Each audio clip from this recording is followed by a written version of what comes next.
Hello Tara, എന്താ പരിപാടി? Mobile കളിക്കാല്ലേ? ആ, നല്ല കളിയാണ്. എല്ലാവർക്കും മൊബൈലാപ്പോ പരിപാടി. ചെറിയ കുട്ടികളെ ഇറക്കാം. ആ, നല്ല കാര്യമാണ്.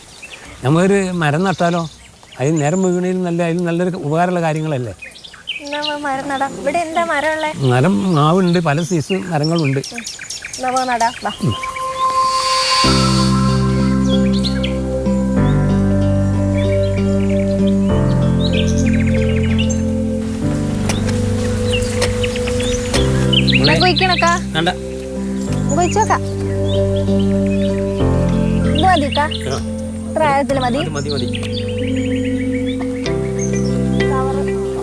വളമൊക്കെ ഇടണം അതിനകത്ത്.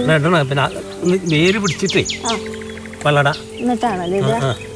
ഇങ്ങനെ ഈ പറമ്പിൽ എത്ര മാവ് ഒക്കെ നട്ടിട്ടുണ്ടാവും? ചൊടിയുള്ള മരങ്ങളൊക്കെ ഞാൻ നട്ടു തന്നെ. ഈ കാണുന്ന മരങ്ങൾ മാത്രമേ ഉള്ളൂ അല്ലെങ്കിൽ കുറച്ച് റോട്ടുമലുണ്ട്? ആഹാ, റോഡുമലെന്ന് പറയുമ്പോ എവിടേക്കാ?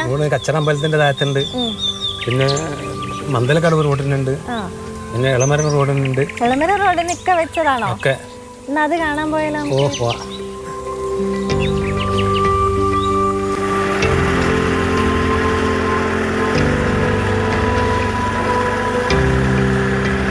നാടിനെ പച്ചപ്പണിയിക്കാൻ നേരവും അധ്വാനവും ചെലവഴിച്ച് നാടിന്റെ ചെടിക്കാക്കിയായി മാറിയതിനു പിന്നിൽ ഒരുപാട് മരങ്ങളുടെയും ചെടികളുടെയും കഥകളുണ്ട്. ഈ ചെടിയൊക്കെ കുഴിച്ചിട്ട് ആരച്ചുണ്ടോ ഈ കാക്ക?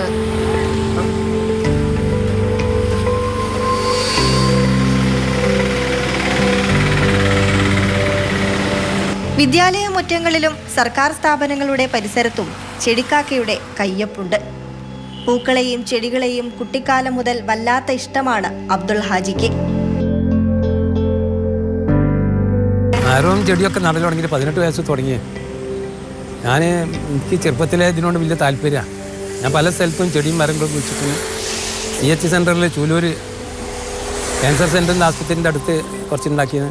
കൽപ്പള്ളി വെള്ളിൻ്റെ മുന്നിലുണ്ട്, മാവൂർ അങ്ങാടി വെള്ളിന് മുന്നിലുണ്ട്, മന്ദലക്കടവ് റോഡിന്, കച്ചറ അമ്പലത്തിൻ്റെ താഴെ, അങ്ങനെ പല ഭാഗത്തും ഉണ്ട്. ചെടികൾ നടുന്നതിൽ ഒതുക്കാറില്ല പ്രയത്നം. മറിച്ച് നനച്ചും പരിപാലിച്ചും പൂർണ്ണ വളർച്ച എത്തുന്നതുവരെ അബ്ദുള്ള ഹാജി കൂടെ ഉണ്ടാവും. കാര്യമായിട്ട് പൈസൻ്റെ മുടക്കൊന്നും ആരും തന്നതില്ല. ഇപ്പോൾ സ്വന്തം മുടക്ക് തന്നെ, സേവനാണ്.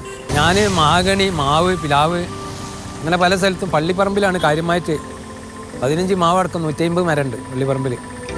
അതിലിപ്പോൾ 5 കൊല്ലം മാങ്ങണ്ടായി. മരമാണെങ്കിൽ പള്ളിപ്പറമ്പിൽ ഇപ്പോൾ ഒരു 49 മരം വിറ്റ് പള്ളി കമ്മിറ്റി. ഞാൻ വിറ്റല്ല, എനിക്ക് അതിൻ്റെ ഇത് കിട്ടൂല. നമ്മൾ സേവനം. ഞാൻ പള്ളിപ്പറമ്പിൽ ഞാൻ കുറേ കാട് വെട്ടിയിരുന്നു കൊല്ലങ്ങളോളം. ഒക്കെ ഒരു താല്പര്യം. പിന്നെ 10-16 കൊല്ലം ഗോളിയോറൻസിലേനി. തമാശ പറയുന്ന പോലെ ഉണ്ടാവും.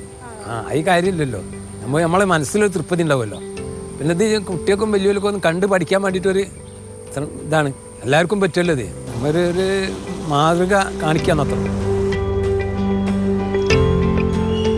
അരുൺ കിഷോറിനൊപ്പം നയൻതാര, മാതൃഭൂമി ന്യൂസ്, കോഴിക്കോട്.